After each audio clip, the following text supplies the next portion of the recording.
لیکن کثرت سے ان کے ہاں بھی برائیاں گھر کر گئی تھیں. یہ ایسے ہو گئے تھے کہ ان کے ہاں بتوں کی تراشنے کی عادت بڑھ گئی.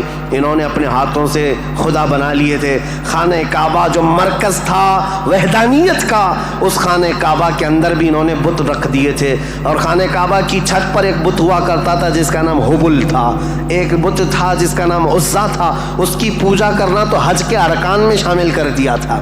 حج کے ارکان میں تھا عزا کی پوجا کرنا. یہ حبل وہاں پر تھا. لات ایک بت کا نام تھا، عزا تھا، منات تھا. یہ سب بتوں کے نام ہیں جو انہوں نے کوئی صفا مروا پر رکھ دیے تھے. کچھ کو خانہ کعبہ کی چھت پر رکھا تھا، کچھ کو دروازے کے اندر رکھا تھا. طواف کرتے تھے ان بتوں کے سامنے آ کر کے، ننگے طواف کرتے تھے، بغیر کپڑے کے خانہ کعبہ کا طواف کرتے، ایک ہاتھ آگے اور ایک ہاتھ پیچھے رکھ کر کے. مرد ہو کہ عورتیں ہو، اس طرح سے وہ خانہ کعبہ کا طواف کرتے. یہ برائیاں ان کے ہاں بہت اخلاقی پستی میں گرتے چلے آئے. اور اس کے بعد یہ بت پرستی اتنے عروج پر ہو گئی کہ یہ اپنے خداؤں کے چڑھاوے اتنے چڑھاتے تھے. دور دراز سے لوگ آتے تھے تو سال میں ایک مرتبہ ان خداؤں کے نام پر انسانوں کی بلی بھی چڑھتی تھی. کوئی جوان منتخب کر لیا جاتا اور وہ خوشی سے تیار ہوتا، اپنی گردن اس کی رکھ دی جاتی. مینا کی وادی میں اس کو ذبح کر دیا جاتا، کاٹ کر کے اس کا خون بتوں کو لگا دیا جاتا. اور یہ کہتے کہ ہم مقرب ہو رہے ہیں، ہم مکرم ہو رہے ہیں، ہم عزت والے ہو رہے ہیں. یہ تمام چیزیں تھیں. اور اس کے علاوہ ان کے ہاں شراب بہت زیادہ عام تھی. چوری کرنے والے کچھ قبیلے خاص تھے عرب میں، اور ان کا پیشہ ہی تھا راستے پر رکنا اور جاتے آتے قافلوں کو ڈاکہ زنی کرنا اور مال لوٹنا. اور اس کے علاوہ عورتوں کے لیے ان کے ہاں بھی اچھے حالات نہیں تھے. عورتوں کو تو مشین سمجھتے تھے. شادی کا کوئی ایک سسٹم نہیں تھا. کوئی مرد چاہے تو 100 رکھ لے، کوئی 50 رکھ لے، کوئی 60 رکھ لے. نہ شادی کا کوئی سسٹم ہے، جتنی عورتیں چاہے وہ رکھ سکتا تھا. اور پھر اس کے علاوہ عورتوں کے ساتھ سارا سلوک تو تھا ہی، لیکن وہ ایسے بدبخت تھے کہ بیٹی کے پیدا ہونے پر ناک بھون سکیڑتے تھے. بلکہ کئی ایسے عرب قبیلے تھے جو بیٹی کے پیدا ہوتے ہی اس کی گردن مروڑ کر کے اس کو زندہ دفن کر دیتے تھے. یہ عرب کی سرزمین پر پائے جانے والی چیزیں. شراب کو 60 سال 70 سال پرانی شراب جمع کر کے پینے کو فخر محسوس کرتے. اور جوا ایسے کھیلتے حرم کی سرزمین پر جوا کھیلتے. اور بازی میں کیا کیا لگاتے. بازی میں صرف پیسہ نہیں لگاتے، اپنی عورتیں بھی بازی میں ہار دیتے تھے. کوئی جوے میں کسی کی عورت جیت لیتا، کسی کی بیٹی جیت لیتا، کوئی کسی کی بہن جیت کر کے آتا. یہ قمار بازی، یہ جوا بازی اس قدر عام تھی. میں نے دنیا کے یہ سطحی حالات مختصر انداز میں آپ کے سامنے رکھے. سیاسی حالات میں اثر و رسوخ 2 طاقتوں کا تھا، پرشین امپائر اور رومن امپائر. مذہبی حالات میں الگ الگ تھے. ہندوستان کے حالات کیا تھے، اور پرشیا کے، روما کے، اسرائیل اس وقت تھا نہیں، اگرچہ بیت المقدس ان کے ہاتھ میں نہیں تھا، لیکن یہ جگہ جگہ بکھرے ہوئے لوگ تھے یہودی. ان کے حالات بھی اچھے نہیں تھے، عربوں کے حالات بھی اچھے نہیں تھے. یہ اس قدر کفر و شرک کے مینارے بلند تھے. اللہ کہنے والی قوم پوری دنیا میں ڈھونڈنے پر بھی کہیں نہیں تھی. ایک خدا کی عبادت کرنے والی مجموعی طور پر کوئی قوم آباد نہیں تھی. ایک قائد کے اندر، ایک امام کے پیچھے چلنے والی قوم کہیں نہیں تھی. ہر ایک نے اپنے خدا بنائے. کچھ لیڈروں کی پوجا، کچھ حکمرانوں کی عبادت. کچھ جگہ پر ایسے حالات ہندوستان میں تھے کہ اپنے ہی آلہ تناسل کی پوجا کر دیں. عورتوں کی شرمگاہوں کی پوجا، مردوں کی شرمگاہوں کی پوجا جو آج تک چلی آ رہی ہے. یہ اس قدر گرے ہوئے حالات تھے کہ چوہے سے لے کر بلی تک، بلی سے لے کر سانپ بچھو تک کوئی خدا ہونے سے بچ نہیں سکا ان کے ہاتھوں میں. سب خدا بنا لیے. ان کثیر گمراہیوں کے حالات میں بتاؤ میرے عزیزو، مشیت ایزدی کو جلال آ ہی گیا. رب ذوالجلال کے رحمت میں جوش تلاطم آ ہی گیا. جب حالات اس قدر دیگر کو خراب تھے تو پھر رب ذوالجلال نے اس زمانے فطرت کو ختم کرتے ہوئے عیسیٰ علیہ السلام سے جو زمانہ چل رہا تھا 570 سال گزر گئے، اللہ نے کوئی نبی نہیں بھیجا.